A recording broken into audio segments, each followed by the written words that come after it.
আমি আলী আহমদ চুনকার সন্তান। আমার যদি অপরাধ হয়ে থাকে জয় বাংলা জয় বঙ্গবন্ধু বলার কারণে, তাহলে আমি সেই অপরাধী হতে চাই। এই জন্য যদি আমার বিচার হয় তাহলে বিচার হবে ইনশাল্লাহ। জয় বাংলা, জয় বাংলা, জয় বাংলা, জয় বাংলা।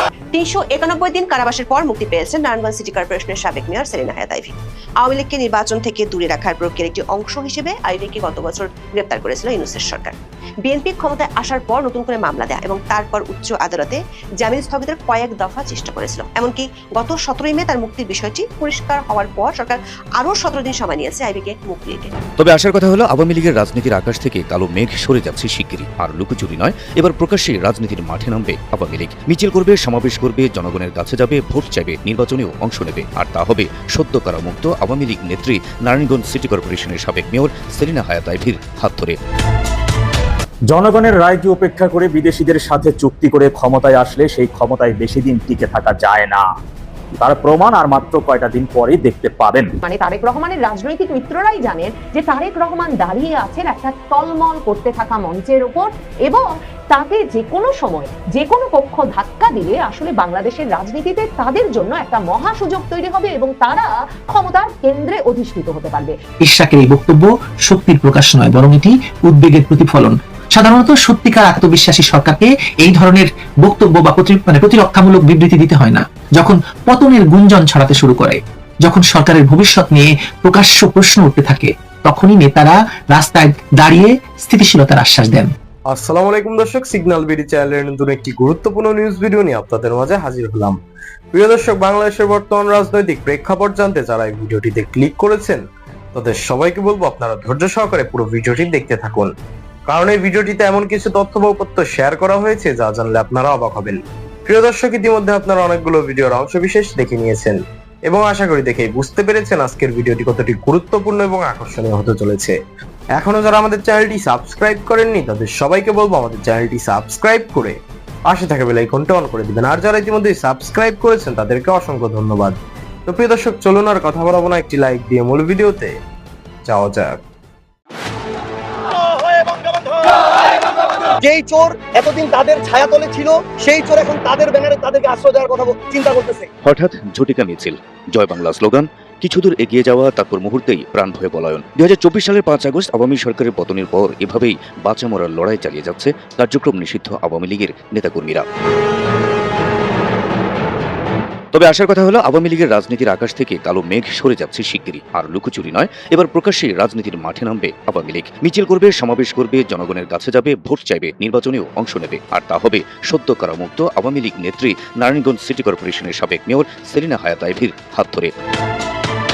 আওয়ামী লীগের জন্য রাজনীতির মাঠে যে পরিষ্কার হচ্ছে, বুধবার তার স্পষ্ট ইঙ্গিত দিয়েছেন বিএনপি মহাসচিব, স্থানীয় সরকার, পল্লী উন্নয়ন ও সমবায় মন্ত্রী মির্জা ফখরুল ইসলাম আলমগীর। ঠাকুরগাঁওয়ে এক গণসংবর্ধনা অনুষ্ঠানে তিনি বলেছিলেন, দেশের সব রাজনৈতিক দলকে তাদের নিজস্ব কর্মকাণ্ড পরিচালনা, মতামত প্রকাশ এবং জনগণের সামনে যাওয়ার সমান সুযোগ দিতে হবে। জনগণই ভোটের মাধ্যমে তাদের আসল প্রতিনিধি নির্বাচন করবে। আমরা বাংলাদেশে একটি সহনশীল ও গণতান্ত্রিক রাজনৈতিক সংস্কৃতি প্রতিষ্ঠা করতে চাই। মির্জা ফখরুল ইসলাম আলমগীরের এই বক্তব্যের পরপরই রাজনৈতিক মহলে শুরু হয় ব্যাপক আলোচনা সমালোচনা। সামাজিক যোগাযোগ মাধ্যমে তৈরি হয় মিশ্র প্রতিক্রিয়া। এনসিপি নেতা সার্জিস আলম তার ফেসবুক পোস্টে সরাসরি প্রশ্ন করেন, মির্জা ফখরুলের বলা সব দলের মধ্যে আওয়ামী লীগ আছে কি? নেটিজেনদের মধ্যে ঘুরপাক খাচ্ছে একটাই প্রশ্ন, সব দল বলতে কি আওয়ামী লীগকেই ইঙ্গিত করেছেন মির্জা ফখরুল? তবে কি রাজনীতির মাঠে ফের সরব হচ্ছে আওয়ামী লীগ? নেটিজেনদের এসব প্রশ্নের উত্তর যেন মিলে গেছে সদ্য কারামুক্ত আওয়ামী লীগ নেত্রী সেলিনা হায়াৎ আইভীর মুক্তি এবং আগামী মেয়র নির্বাচনে অংশ নেওয়ার আগ্রহের মধ্য দিয়ে। বুধবার কারাগার থেকে ছাড়া পাওয়ার পর তার আইনজীবী অ্যাডভোকেট আওলাদ হোসেন জানান, ভবিষ্যতে নারায়ণগঞ্জ সিটি কর্পোরেশনের নির্বাচনে অংশ নেওয়ারও পরিকল্পনা রয়েছে আইভীর। রাজনৈতিক বিশ্লেষকরা বলছেন, নির্বাচনের পর দেশের বিভিন্ন স্থানে আওয়ামী লীগের কার্যালয় খুলে দেওয়া, সাবেক স্পিকার শিরীন শারমিন চৌধুরীকে গ্রেপ্তারের পর দ্রুততার সঙ্গে মুক্তি, সব দলকে রাজনৈতিক কার্যক্রমের সুযোগ দেওয়ার মির্জা ফখরুলের প্রতিশ্রুতি, সবশেষ সেলিনা হায়াৎ আইভীর মুক্তি এবং নির্বাচনে অংশ নেওয়ার আগ্রহ আওয়ামী লীগের রাজনীতির জন্য বিএনপি সরকারের একটি সবুজ সংকেত। দিন দিন বদল হতে থাকা রাজনীতির মঞ্চে ঠিক কবে মঞ্চায়িত হবে সেই দৃশ্য, সেটি এখন দেখার বিষয়। সেলিনা হায়াৎ আইভী ২০০৩ থেকে ২০১১ সাল পর্যন্ত নারায়ণগঞ্জ পৌরসভার মেয়র ছিলেন। পরে নবগঠিত নারায়ণগঞ্জ সিটি কর্পোরেশনের টানা ৩টি নির্বাচনে জয়ী হন তিনি। মোহাম্মদ ইউনূস ও তার কিচেন ক্যাবিনেট নিজেদের অনুগত ছাত্র নেতাদের সুপারিশে গত বছরের ৯ মে ভোরে নারায়ণগঞ্জ শহরের নিজ বাসা থেকে তাকে গ্রেপ্তার করে। চলতি বছরের 10ই মে দৈনিক প্রথম আলোতে একটি খবর প্রকাশিত হয়। খবরটির শিরোনাম ছিল জামিন হয়, মুক্তি মেলে না, মামলার চক্করে আইভী। খবরটিতে বলা হয় প্রথমে 5 মামলায় গ্রেপ্তার হন নারায়ণগঞ্জ সিটি কর্পোরেশনের সাবেক মেয়র সেলিনা হায়াৎ আইভী। সেগুলোতে জামিন পান। এরপর আরো 5 মামলায় তাকে গ্রেপ্তার দেখানো হয়। দ্বিতীয় দফার 5 মামলায়ও জামিন দেন আদালত। তারপর আরো 2 মামলায় গ্রেপ্তার দেখানো হয়। সেই 2 মামলায় জামিন হয়েছে, কিন্তু সরকারের চেষ্টায় প্রথমে 2 দফার 10 মামলায় হাইকোর্টের দেওয়া জামিন স্থগিত হয়। সবশেষ 2 মামলায় জামিন স্থগিত চেয়ে রাষ্ট্রপক্ষের আবেদন শুনানির অপেক্ষায় ছিল। খবরে বলা হয় এই হচ্ছে সাবেক মেয়র সেলিনা হায়াৎ আইভীর জামিন ও গ্রেপ্তার দেখানোর চালচিত্র। যদিও 12 মামলার মধ্যে 7টির এজাহারে তার নাম নেই। 1 বছর পার হলেও তার বিরুদ্ধে করা মামলাগুলোর তদন্ত এখনো শেষ হয়নি। আইভীর আইনজীবীরা প্রথম আলোকে বলেছিলেন একের পর এক মামলায় গ্রেপ্তার দেখানোর কারণে আইভীর মুক্তির প্রক্রিয়া বিলম্বিত হচ্ছিল। সেলিনা হায়াৎ আইভীকে কারাগারে রাখতে বর্তমান বিএনপি সরকার কতটা মরিয়া ছিল তা বোঝা যায় দুটো ঘটনা থেকে। আইভীর ঘনিষ্ঠজনরা বলছেন তারা জানতেন মোহাম্মদ ইউনূসের আমলে জামিন পাবেন না, তাই ওই আমলে জামিনের পেছনে ছুটে সময় অর্থ কোনোটাই তারা নষ্ট করেনি। সেটি তারা বুঝে গিয়েছেন গত বছরের 12 নভেম্বর, যখন হত্যাসহ পৃথক 5 মামলায় হাইকোর্টের দেওয়া জামিন স্থগিত করে আপিল বিভাগের চেম্বার আদালত। কিন্তু বিএনপি ক্ষমতা আসার পরপরই আইভীর আইনজীবীরা জামিনের উদ্যোগ নেন। এর মধ্যে প্রথম 5 মামলায় যেদিন হাইকোর্ট আইভীর জামিন মঞ্জুর করেন, সেদিনই আরো 5 মামলায় তাকে গ্রেপ্তার দেখানোর আবেদন করে পুলিশ। নতুন 5 মামলার মধ্যে 4টি ফতুল্লা থানায় করা হত্যা মামলা, অপরটি হামলা ও সরকারি কাজে বাধা দেওয়ার অভিযোগে নারায়ণগঞ্জ সদর থানায় করা মামলা। এসব মামলার এজাহারে আইভীর নাম নেই। এসব মামলায় অধস্তন আদালতে জামিন চেয়ে বিফল হন আইভী। পরে তিনি হাইকোর্টে যান। গত 26শে ফেব্রুয়ারি হাইকোর্ট এই 5 মামলায় তাকে 6 মাসের অন্তর্বর্তীকালীন জামিন দেন। এই জামিন আদেশের বিরুদ্ধেও রাষ্ট্রপক্ষ আপিল বিভাগে আবেদন করে। এরপর 5ই মার্চ চেম্বার আদালত শুনানি নিয়ে হাইকোর্ট দেওয়া জামিন স্থগিত করে। একই সঙ্গে রাষ্ট্রপক্ষের আবেদনগুলো আপিল বিভাগের নিয়মিত বেঞ্চে পাঠান। 24 বৈষম্য বিরোধী আন্দোলনের ঘটনায় হত্যা সহ পৃথক 10 মামলায় গত 10ই মে আইভীকে হাইকোর্টের দেওয়া জামিন বহাল রাখে আপিল বিভাগ। প্রধান বিচারপতির নেতৃত্বাধীন আপিল বেঞ্চ সেদিন এই আদেশ দেন। তবে এর আগে হাইকোর্ট যখন আইভীকে 10 মামলাতেই জামিন দেন, তখনই সরকার নতুন করে আরো 2টি মামলা দেয় তার বিরুদ্ধে। এর মধ্যে 2রা মার্চ একটি মামলা এবং 12 এপ্রিল অপর মামলায় গ্রেপ্তার দেখানোর আবেদন মঞ্জুর করেন নারায়ণগঞ্জের চিফ জুডিশিয়াল ম্যাজিস্ট্রেট। পরে 30 এপ্রিল সেই 2 মামলাতেও জামিন দেয় হাইকোর্ট। এই জামিনও স্থগিত চেয়ে রাষ্ট্রপক্ষ আবেদন করেছিল। এই 2টি মামলায় 17 মে জামিন বহাল রাখেন চেম্বার আদালতের বিচারক। মামলা দুটিতে গ্রেপ্তার দেখানোর প্রক্রিয়া চ্যালেঞ্জ করে আইভীর করা রিটের পরিপ্রেক্ষিতে হাইকোর্ট গত 26 এপ্রিল এক আদেশে সুনির্দিষ্ট মামলা ছাড়া তাকে গ্রেপ্তার না দেখাতে ও হয়রানি না করতে নির্দেশ দিয়েছিলেন। রুলে শুধু হয়রানি ও অপদস্থ করার উদ্দেশ্যে বারবার এবং মিথ্যা প্রকৃতির মামলায় আবেদনকারীকে জড়ানোর কার্যক্রম কেন আইনগত কর্তৃত্ব বহির্ভূত ঘোষণা করা হবে না তা জানতে চাওয়া হয়েছে। দেখা যাচ্ছে প্রথমত 3 দফায় 12টি মামলা দিয়ে, দ্বিতীয়ত উচ্চ আদালতে জামিন স্থগিতের সর্বোচ্চ চেষ্টা করে আইভীকে কারাগারে রাখতে চেয়েছিল সরকার। সবচেয়ে মজার তথ্য হলো একাধিক সূত্র বলছে কাগজে কলমে এবং আইনি দিক থেকে আইভী মুক্তি পাওয়ার বিষয়টি পরিষ্কার হয় গত 10ই মে থেকে। ওই দিন প্রথম আলো এবং ডেইলি স্টারের সংবাদ শিরোনাম ছিল 10 মামলাতেই আইভীর জামিন বহাল, মুক্তিতে বাধা নেই। 17ই মে চেম্বার আদালতের আদেশের পর আইভীর মুক্তির বিষয়টি ছিল কয়েক মিনিটের বিষয়।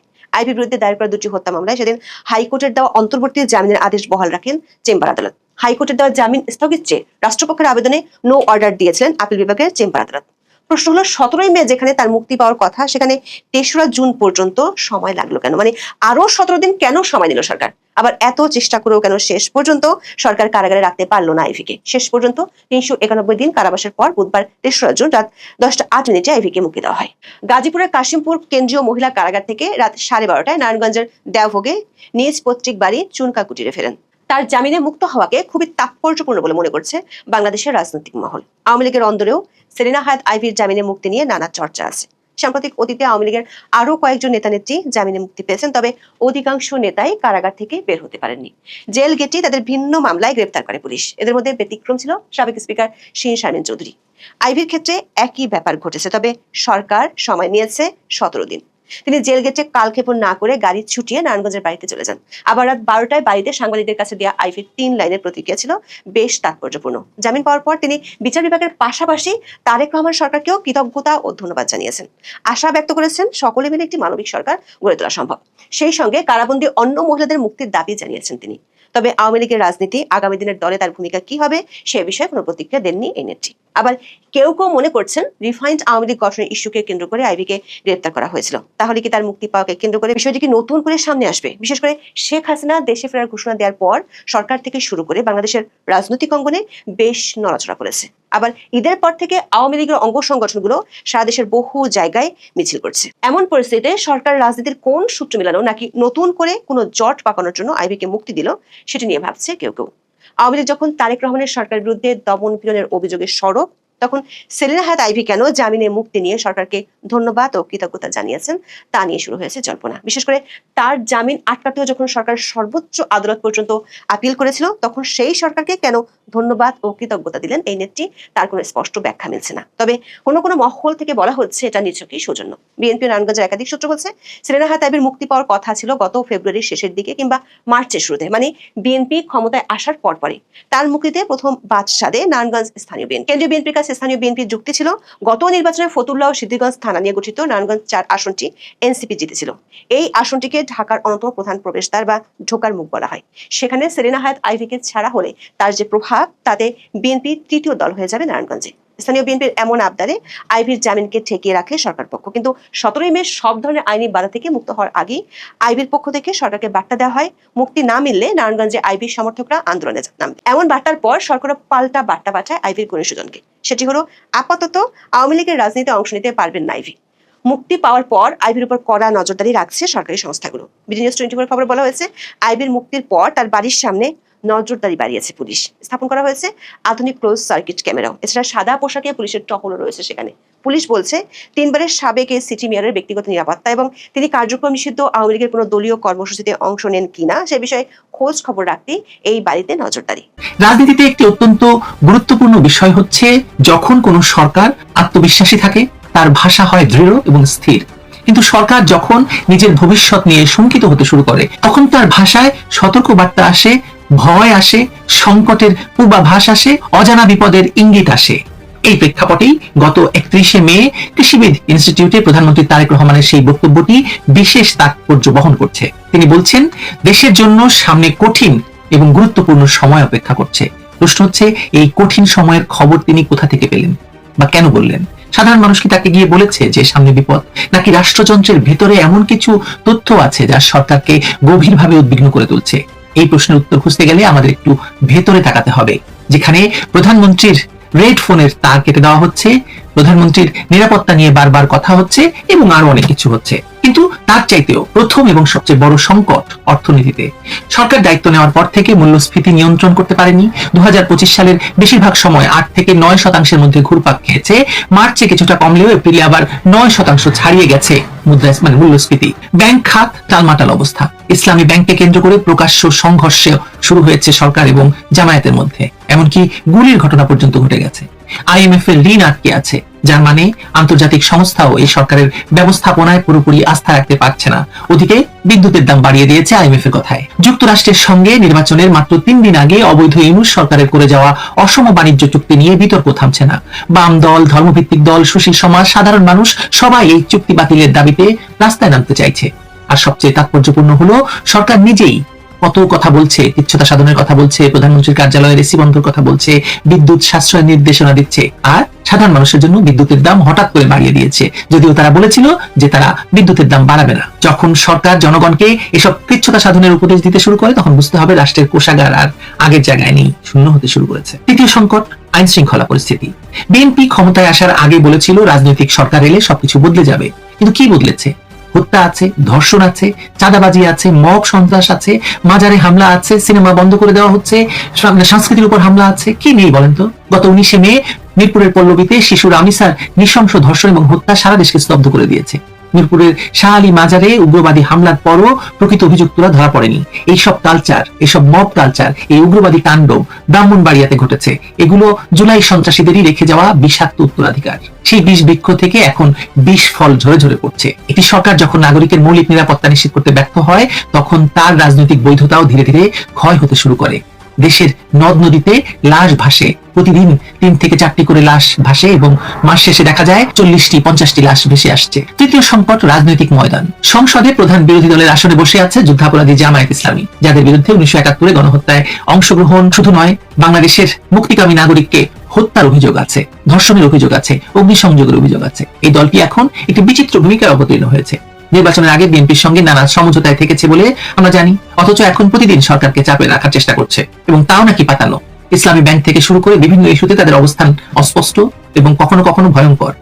আবার সংসদে বাণিজ্য চুক্তি নিয়ে রুমিন ফারহানার আলোচনার প্রস্তাব নাকচ হওয়া এবং জামায়াতের প্রকাশ্য নীরবতা, এটি প্রমাণ করে যে বিএনপি জামায়াতের মধ্যে এখনো একটি অলিখিত সমঝোতার সুতার আছে। অন্যদিকে আওয়ামী লীগ যেভাবে ঘোষণা দিয়ে রাষ্ট্রে প্রবেশ করার চেষ্টা করছে, তাতে তো সরকারের আসলে হয়ে গেছে। প্রবীণ নেতা এবং বাংলাদেশের অন্যতম সৃষ্টির কারিগর প্রয়াত তোফায়েল আহমেদের জানা যায় ঢাকার ধানমন্ডিতে এবং পরের দিন ভোলায় হাজার হাজার নেতা কর্মী প্রকাশ্য সমাবেশ একটি স্পষ্ট বার্তা দিয়েছে।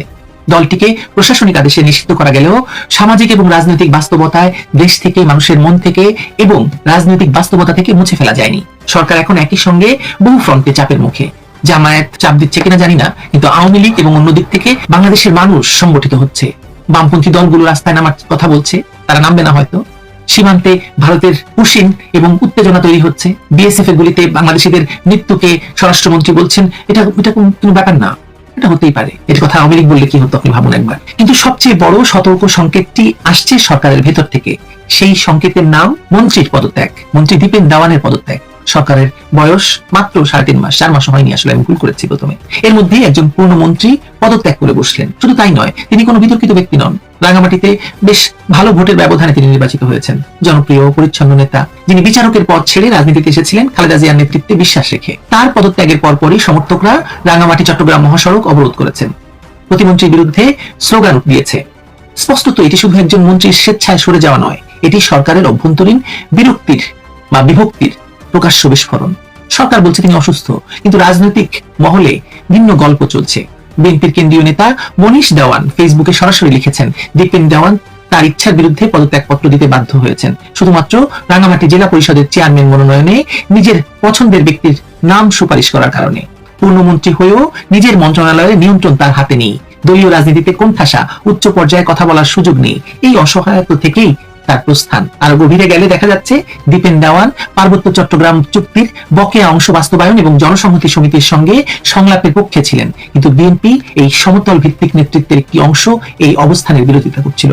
অর্থাৎ শুধু ব্যক্তিগত দ্বন্দ্ব নয়, রাষ্ট্র পরিচালনার নীতিগত প্রশ্নেও সরকারের ভেতর বহু মত পার্থক্য ভয়াবহ অবস্থা ধারণ করেছে। এই প্রেক্ষাপটে মুক্তিযুদ্ধ বিষয়ক প্রতিমন্ত্রী ইশরাক হোসেনের বক্তব্যটি আপনাদেরকে মনোযোগ দেওয়ার দাবি করি। তিনি বলছেন, কোন রাজাকার বা ফ্যাসিবাদী শক্তি সরকারকে ফেলে দিতে পারবে না। সরকার ধৈর্যের সঙ্গে পরিস্থিতি মোকাবেলা করছে।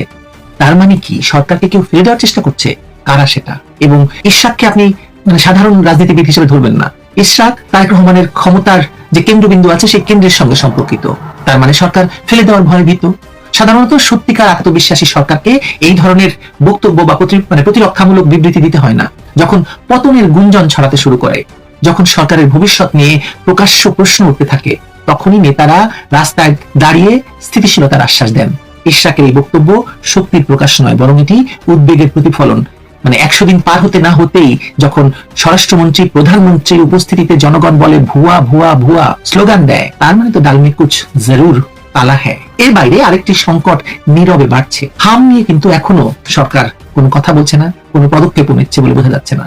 2 মাসেরও বেশি সময় ধরে শিশুর মৃত্যুর মিছিল থামছে না। এখন পর্যন্ত সরকারিভাবে 588 শিশু প্রাণ হারিয়েছে। ইউনিসেফ জানিয়েছে তারা বারবার সতর্ক করেছিল, কিন্তু তৎকালীন অবৈধ ইউনুস সরকার সেই সতর্কবার্তা উপেক্ষা করেছে। এখন সেই অবহেলার মাসুল দিচ্ছে নিরীহ শিশুরা, আর রাজনৈতিক দায় এসে পড়েছে তারেক সরকারের কাঁধে। শিশু মৃত্যুর এই মিছিল থামাতে না পারলে জনমতের ক্ষেত্রে সরকারের কঠিন পরিস্থিতির মুখোমুখি হতেই হবে। প্রিয় দর্শক, ইতিমধ্যে আপনারা আমাদের পুরো ভিডিওটি দেখেছেন। ভিডিওটি দেখে কি জানলেন এবং বুঝলেন, অবশ্যই আপনাদের মূল্যবান মতামতটি আমাদের কমেন্ট বক্সে জানাতে ভুলবেন না। এখনো যারা আমাদের চ্যানেলটি সাবস্ক্রাইব করেননি, তাদের সবাইকে বলবো আমাদের চ্যানেলটি সাবস্ক্রাইব করে পাশে থাকা বেল আইকনটা অন করে দিবেন এরকম নিত্য নতুন প্রতিদিন গরম গরম নিউজ আপডেট পেতে। ধন্যবাদ সবাইকে।